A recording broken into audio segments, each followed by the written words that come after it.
ஒரு egg recipe பண்ண போகிறேன். உங்கள் பசங்க முட்டையில் இருக்கிற மஞ்சக்கரு சாப்பிடலன்னு நீங்கள் கவலைப்பட்டால் கண்டிப்பாக இதை ட்ரை பண்ணி பாருங்கள். ரொம்பவே நல்லாயிருக்கும்.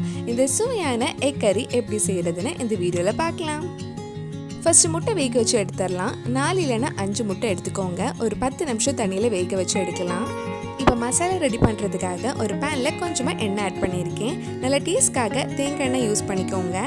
எண்ணெய் சூடானதும் இதில் 1/4 டீஸ்பூன் சோம்பு, 3 பச்சை மிளகாய் ஆட் பண்ணுறேன். பச்சை மிளகாய் உங்கள் காரத்துக்கு ஏற்ப நீங்கள் போட்டுக்கலாம். இஞ்சி பூண்டு பீஸ் போடுறதை விட ஒரு 4 பல் பூண்டு, ஒரு சின்ன பீஸ் இஞ்சி இந்த மாதிரி கல்லை இடித்து போட்டால் இன்னும் டேஸ்ட் ரொம்ப நல்லாயிருக்கும். இது கூட கொஞ்சம் கறிவேப்பிலையும் போட்டு ஒரு 2 நிமிஷம் வதக்கிக்கோங்க. இப்போ இதில் சின்னதாக கட் பண்ண ஒரு பெரிய சைஸ் பெரிய வெங்காயம் சேர்த்து வதக்கலாம். நம்ம சேனலில் இதுக்கு முன்னாடி நிறைய எக் ரெசிபி, எக் வச்சு ஸ்நாக்ஸ், எக் கறி எல்லாம் பண்ணியிருக்கேன். நீங்கள் இன்னும் அந்த ரெசிபிஸ் எல்லாம் பார்க்கலன்னா அதோட லிங்க் இதில் டிஸ்கிரிப்ஷனில் இருக்குது. மறக்காமல் அந்த வீடியோ போய் பாருங்கள்.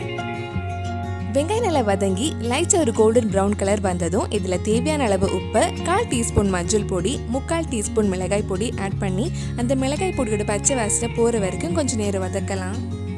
பச்சை வாசனைலாம் போனதுக்கப்புறம் மிக்ஸி ஜாரில் ஒரு மீடியம் சைஸ் தக்காளி அரைச்சி இது கூட ஆட் பண்ணலாம். இதெல்லாம் சேர்த்து நல்லா மிக்ஸ் பண்ணி மறுபடியும் ஒரு 5 நிமிஷம் கிட்ட வதக்கலாம்.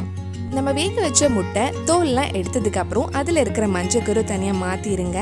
மாற்றினதுக்கப்புறம் அந்த வெள்ளைக்கரு மட்டும் இந்த மாதிரி குட்டி குட்டி பீஸாக கட் பண்ணி எடுக்கலாம். இப்போ மசாலா சூப்பராக ரெடி ஆகிருக்கு. இனி இதில் நம்ம மாற்றி வச்சுருந்த மஞ்சக்கரு இதில் ஆட் பண்ணி நல்லா மசிச்சு மிக்ஸ் பண்ணி விட்டுக்கோங்க.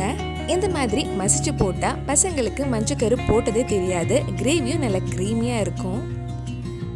நல்லா மிக்ஸ் பண்ணதுக்கப்புறம் நம்ம கட் பண்ணி வச்சுருக்கிற வெள்ளைக்கரும் சேர்த்து மிக்ஸ் பண்ணலாம். இதெல்லாம் சேர்த்து மிக்ஸ் பண்ணதுக்கப்புறம் கிரேவிக்காக 1 கப் தேங்காய் பால் ஆட் பண்ணுறேன்.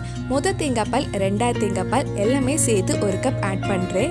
உங்களுக்கு கிரேவி எந்த கன்சிஸ்டன்சியில் வேணுமோ அதுக்கேற்ற மாதிரி நீங்கள் தேங்காய் பால் ஆட் பண்ணிக்கோங்க.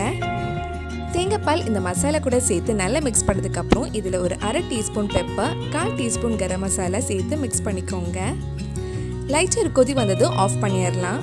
பெப்பர், மிளகாய் பொடி, பச்சை மிளகாய் எல்லாம் உங்கள் காரத்துக்கு ஏற்ற மாதிரி நீங்கள் ஆட் பண்ணிக்கோங்க. டேஸ்ட் பார்த்துட்டு தேவைப்பட்டால் கொஞ்சம் உப்பு ஆட் பண்ணிக்கோங்க. உங்ககிட்ட கொஞ்சம் மல்லி இலை இருந்தால் கடைசியாக ஆஃப் பண்ணதுக்கப்புறம் மல்லி இலை போட்டால் இன்னும் டேஸ்ட் நல்லாயிருக்கும். இப்போ லைட்டாக ஒரு கொதி வந்துடுச்சு. அவ்வளவுதான், நம்ம க்ரீமியான முட்டை கிரேவி ரெடி ஆயிடுச்சு. இது சப்பாத்தி, ரைஸ், இட்லி, தோசை கூட சாப்பிட ரொம்ப நல்லாயிருக்கும். கண்டிப்பாக நீங்களும் இந்த ரெசிபி உங்கள் வீட்டில் செஞ்சு பாருங்கள். பிடிச்சிருந்தா இந்த வீடியோவை லைக் பண்ணுங்கள், உங்கள் ஃப்ரெண்ட்ஸ் அண்ட் ஃபேமிலிக்கு ஷேர் பண்ணுங்கள். வேறு நல்லா ரெசிபி நம்ம சேனலில் ட்ரை பண்ணலான்னு கீழே கமெண்ட் பாக்ஸில் சொல்லுங்கள். நீங்கள் இன்னும் என்னோட சேனலை சப்ஸ்கிரைப் பண்ணலைன்னா மறக்காமல் சேனலையும் சப்ஸ்கிரைப் பண்ணிடுங்க. கூடவே அந்த பெல் ஐக்கனை ப்ரெஸ் பண்ணால் நான் புது வீடியோ போட்ட உடனே உங்கள் ஃபோனுக்கு நோட்டிஃபிகேஷன் வந்துடும்.